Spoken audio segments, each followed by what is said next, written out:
Deixa eu te falar uma coisa. Quando a gente vive em família, no núcleo familiar, a nossa referência de atitude é a referência da atitude que houve em Cristo Jesus. E qual foi a atitude que ele teve? Ele nos acolheu, apesar dos nossos erros graves, apesar dos nossos pecados, apesar de tudo que fizemos. O tratamento que recebemos de Cristo foi acolhimento. Na vida familiar, no lar cristão, perdoar não é o suficiente. Você precisa perdoar e acolher e restaurar e permanecer até o fim. Eu queria que você abrisse a sua Bíblia em Romanos capítulo 15. Romanos capítulo 15 fala: nós que somos fortes, presta atenção nisso aqui, devemos suportar as fraquezas dos fracos e não agradar a nós mesmos. Interessante isso aqui. Presta muita atenção nisso aqui, porque isso aqui é uma chave para uma família forte, uma família feliz. Vocês que estão construindo um casamento futuro, vocês que já estão casados há muito tempo e talvez não tenham aprendido isso aqui. Nós que somos fortes devemos suportar a fraqueza dos fracos e não agradar a nós mesmos. Veja, Paulo não está falando de um forte musculoso. Não. Paulo não está falando aqui de um forte que tem atributos exteriores, fortaleza no sentido externo do corpo.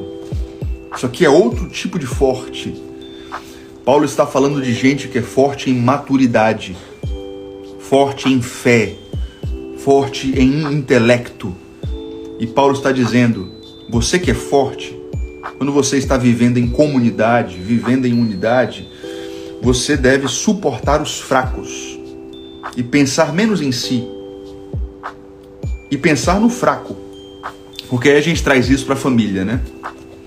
Na família, do lado de fora, seu marido é mais forte que você, mas talvez aqui no coração, na fé, no entendimento, você, mesmo sendo a mulher, é mais forte que ele. Nesse sentido espiritual, quem é o forte na sua casa? Por exemplo, você pode dizer assim, Rafa, é verdade.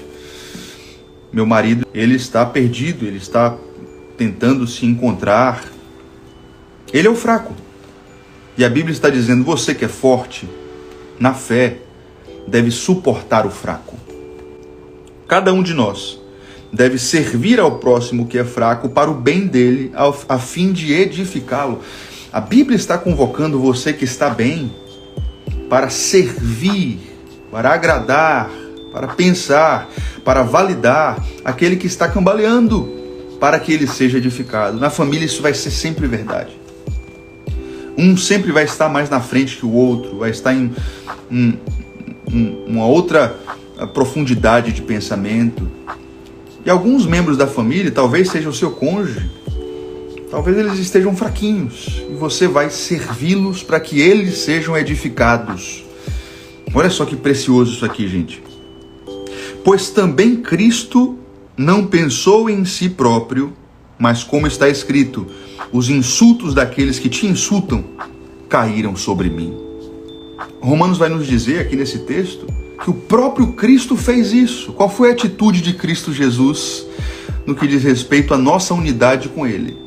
Ele, sendo muito mais fortão do que nós, pensou menos em si, pensou em nós, serviu aos fracos, para que os fracos fossem edificados. Isso aqui é família. Apliquem isso aqui na casa de vocês hoje, porque talvez você esteja forte emocionalmente, espiritualmente, intelectualmente, e você só faz murmurar do fraco.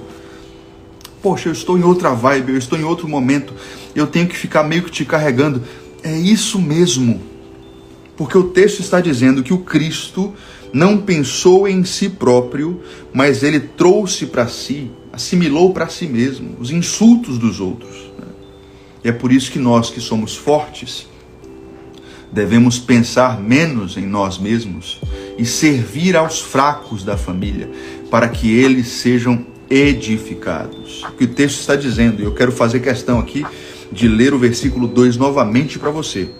Cada um de nós deve servir ao próximo que é fraco para o bem dele, a fim de que ele seja edificado. Quero que você escreva aqui, comente nos comentários aqui embaixo. Eu vou servir a minha família. Eu vou servir a minha família. E eu creio que a maioria de vocês, eu parto do pressuposto de que a maioria de vocês é forte. E existem outros membros da família que estão fracos. E eu estou convocando você para servir os que são fracos, para que eles sejam edificados. Isso exige paciência. Isso exige compaixão. Deus está te chamando para servir essa pessoa. Tirar você mesmo do centro. Como Cristo não pensou em si mesmo, não buscou agradar a si próprio, mas pensou nos fracos que éramos nós, você vai agora imitar esse comportamento de Cristo Jesus e vai servir o que está fraco. Pense menos em si e sirva o que está fraco. Procure oportunidades para servi-lo, para que ele seja edificado. E agora eu quero vir para o versículo 7. Esse aqui é o versículo-chave que eu trouxe para vocês nessa meditação, certo? Quero que você preste atenção porque ele vai entrar como uma espada na sua alma aí. Olha só. Portanto, acolham-se uns aos outros da mesma forma que Cristo os acolheu, a fim de que vocês glorifiquem a Deus, pois eu lhes digo que Cristo se tornou servo daqueles que estavam fora. Aguenta ler novamente? Eu tenho certeza que o texto está falando por si próprio aqui. Eu não preciso nem comentar para você já começar a ser ministrado por esse texto fascinante da palavra de Deus. Isso aqui é família. Romanos 15, verso 7. Olha só. Portanto, acolham-se uns aos outros da mesma forma que Cristo os acolheu, a fim de que vocês glorifiquem a Deus, pois eu lhes digo que o Cristo se tornou servo para os que estão de fora. Deixa eu te falar uma coisa. Quando a gente vive em família, uma comunidade cristã, mas especificamente no núcleo familiar, a nossa referência de atitude é a referência da atitude que houve em Cristo Jesus. E qual foi a atitude que ele teve? Ele nos acolheu, apesar dos nossos erros graves, apesar dos nossos pecados, apesar de tudo que fizemos. O tratamento que recebemos de Cristo foi acolhimento. Na vida familiar, no lar cristão, perdoar não é o suficiente. Você precisa perdoar e acolher, e restaurar, e permanecer até o fim. Existem alguns fundamentos, alguns princípios que eu trago aqui para minha família todos os dias, e a gente procura viver isso. Eu queria que você vivesse aí na sua também. Em primeiro lugar, eu queria te ensinar que o perdão é a rotina do casamento. O perdão é a rotina da família. Quem já teve que suportar uma mentira do cônjuge? Quem já teve que lidar com mentira dentro de casa? Mentira é terrível. O diabo é o pai da mentira. E aí você casa com uma pessoa querendo construir uma família forte e a pessoa simplesmente mente para você, quebra a sua confiança. Quem já teve que lidar com isso aqui? Quem já teve que lidar com uma palavra muito dura? A gente estava numa discussão e por causa do calor do momento, eu falei uma palavra que já era. Palavras são flechas. É como você jogar uma pedra numa vidraça. A vidraça quebrou, não dá para reconstruir ela. Tem que trocar o vidro. Aquele vidro ali já era, ele se espatifou. Sabe por que a gente perdoa a nossa família? É porque família é sinônimo de compromisso com a santificação dos outros. Quero que você entenda isso aqui, cara, porque isso aqui eu demorei anos para aprender e isso aqui é uma chave tão poderosa para você construir uma família forte. E se a sua família, começando de você, entender isso aqui, vocês vão ter a base e o fundamento para construir uma família duradoura que vai até a morte. E vai passar o legado para os filhos e por gerações e gerações, vocês vão ser uma família de castelos fortes.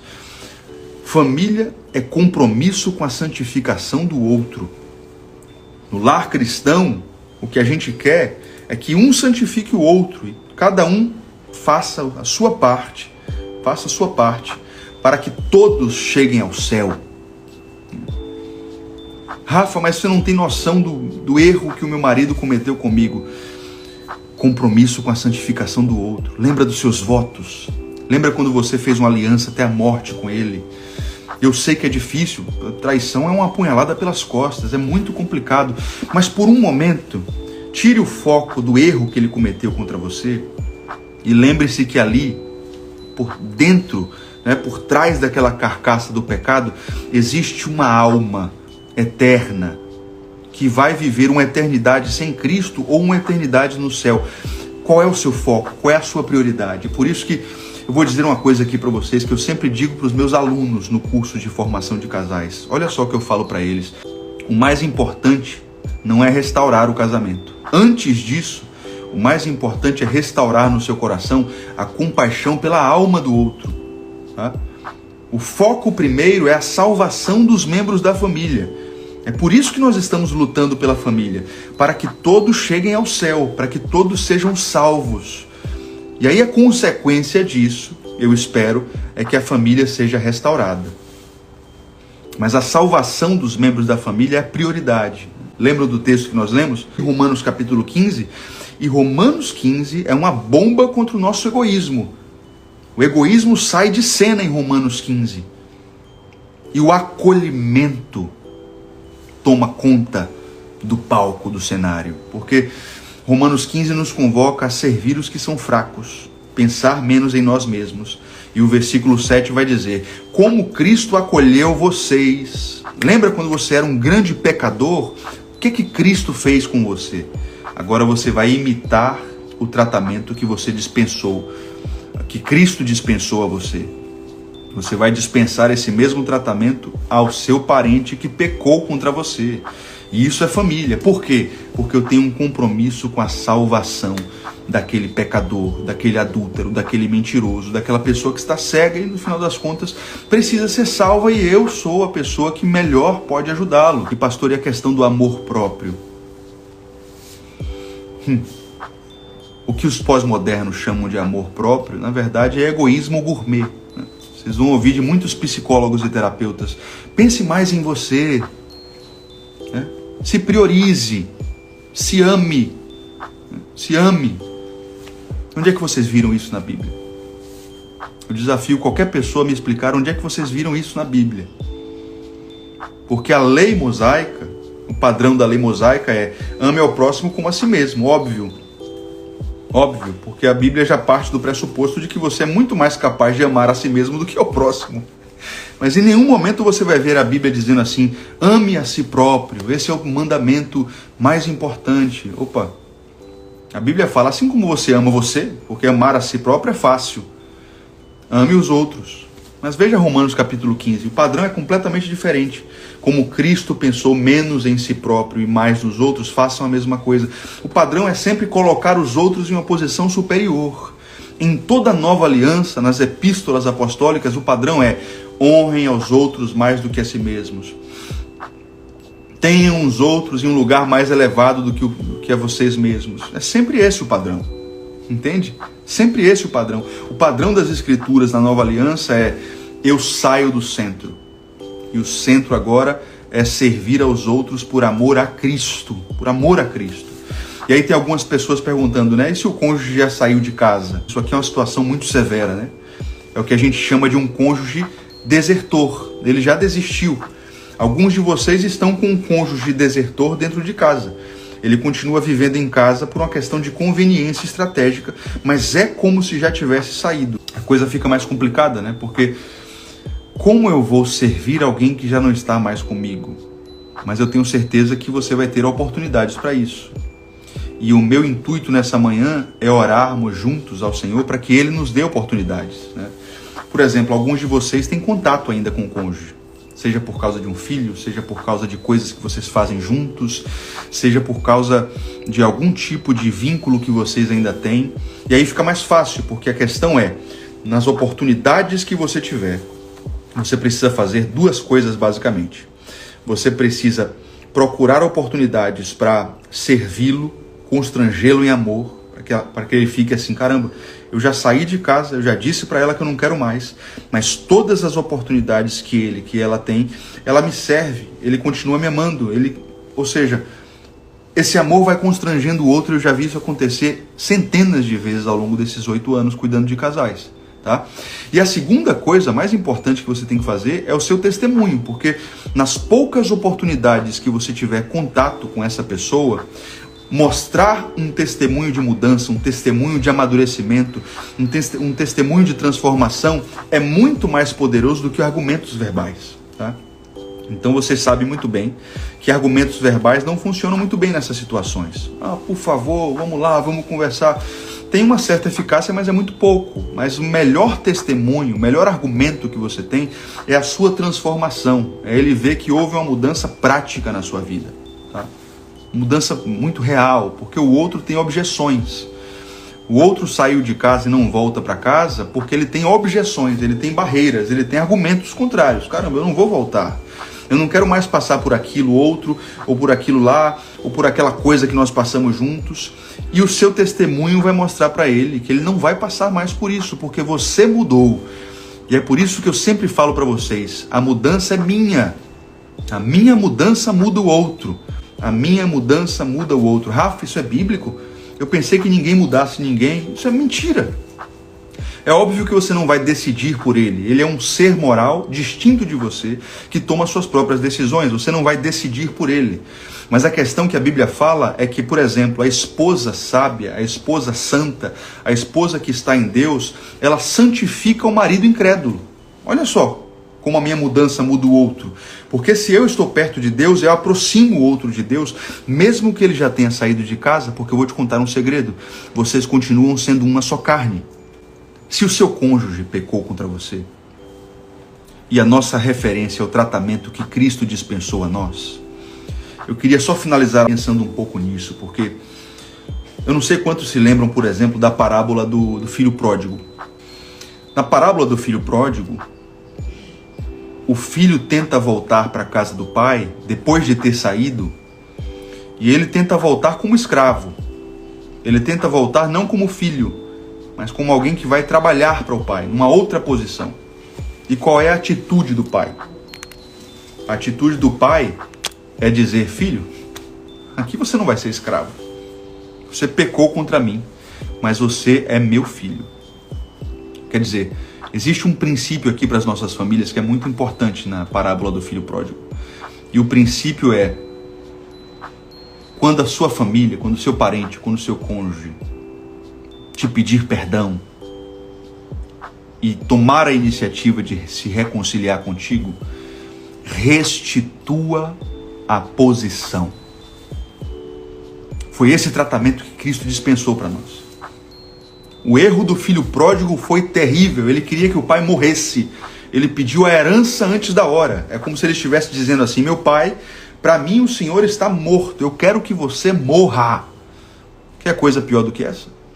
Mas no dia em que ele voltou, o pai colocou uma túnica nele, um anel no seu dedo.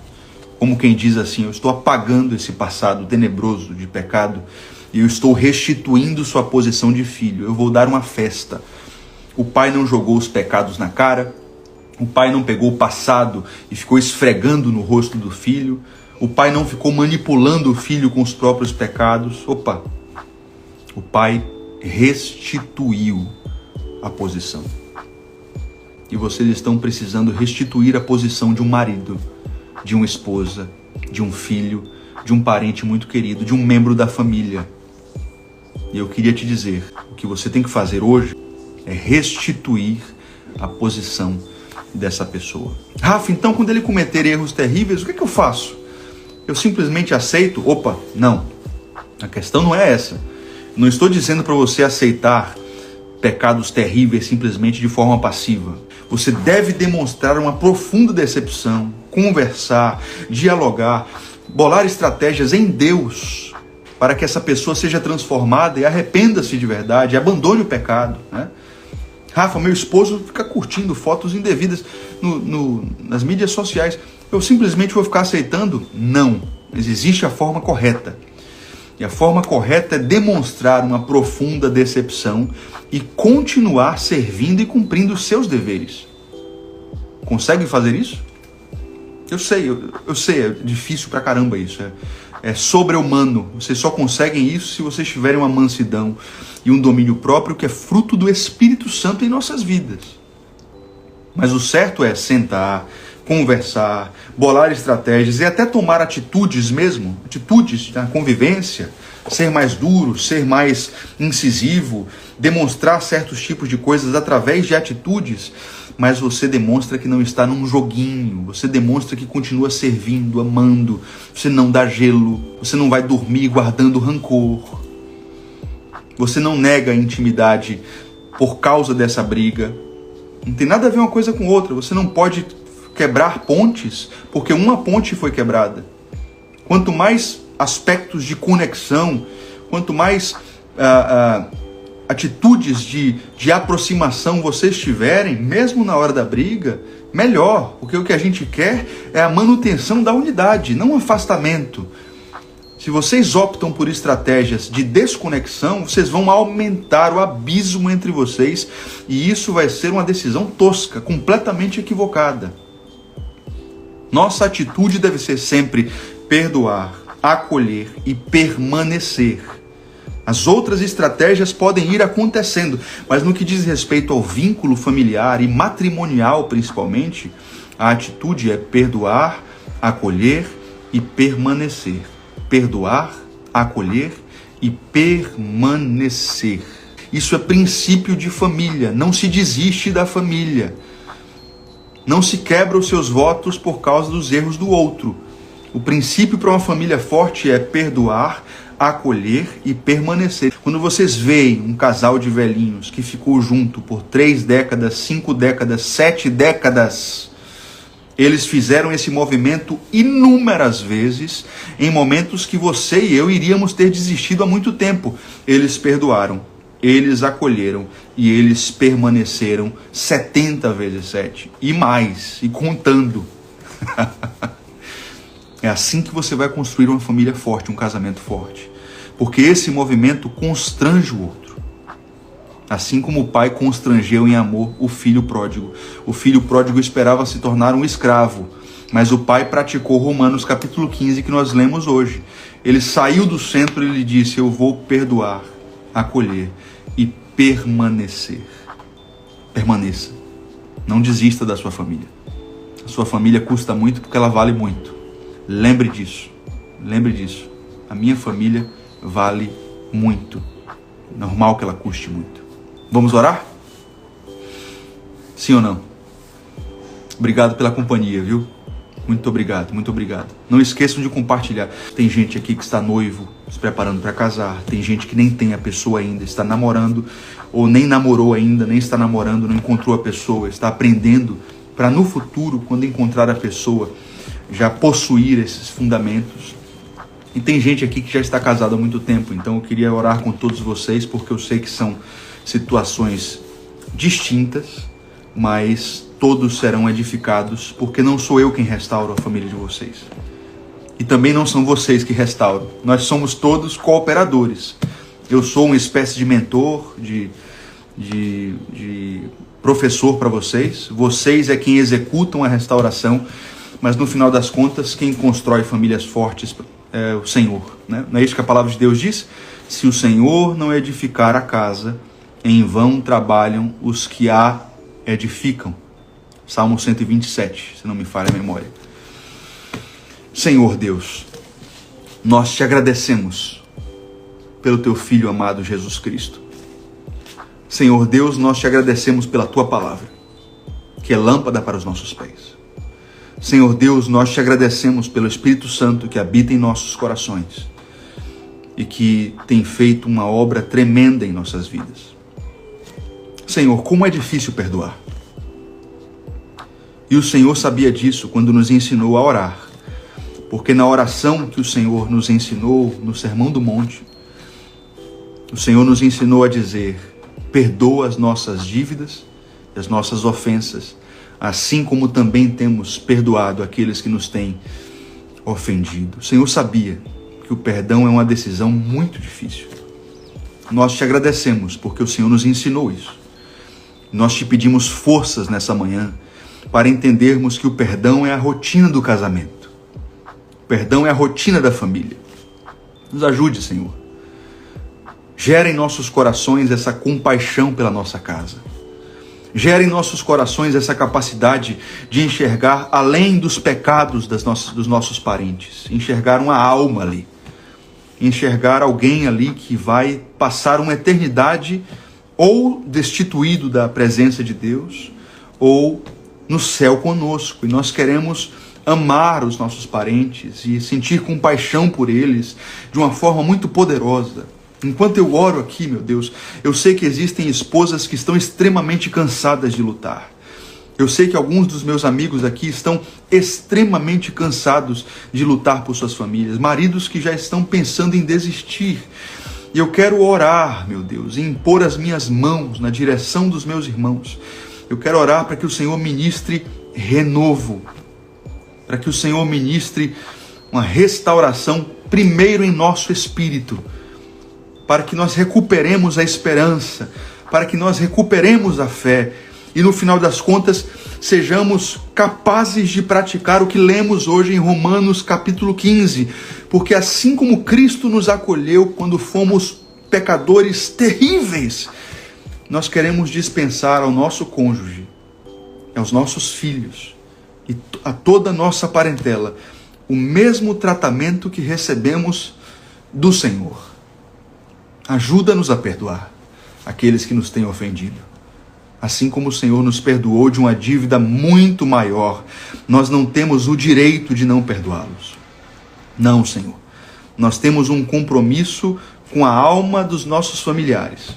E nós queremos confessar a Tua promessa, que está escrita em Tua palavra, de que todos em nossa casa serão salvos. Porque está escrito, crê no Senhor Jesus, que serás salvo, tu e a tua casa. Nós confessamos essa promessa e declaramos que nós cremos nela. Nós acreditamos que toda a nossa casa chegará no céu conosco. Essa é a nossa fé. Essa é a nossa esperança. E por isso, vamos viver o dia amando essas pessoas, acolhendo essas pessoas e permanecendo em nossa casa sem desistir dela. Essa é a aliança que fazemos contigo, Deus, que é o autor do matrimônio. Em nome de Jesus, oramos e entregamos o nosso dia ao Senhor. Amém, amém. Se você crê nessa oração, se você concorda com essa oração, queria que todo mundo escrevesse amém aqui, em letras garrafais. Amém. Que Deus abençoe seu dia, viu? Obrigado pela companhia.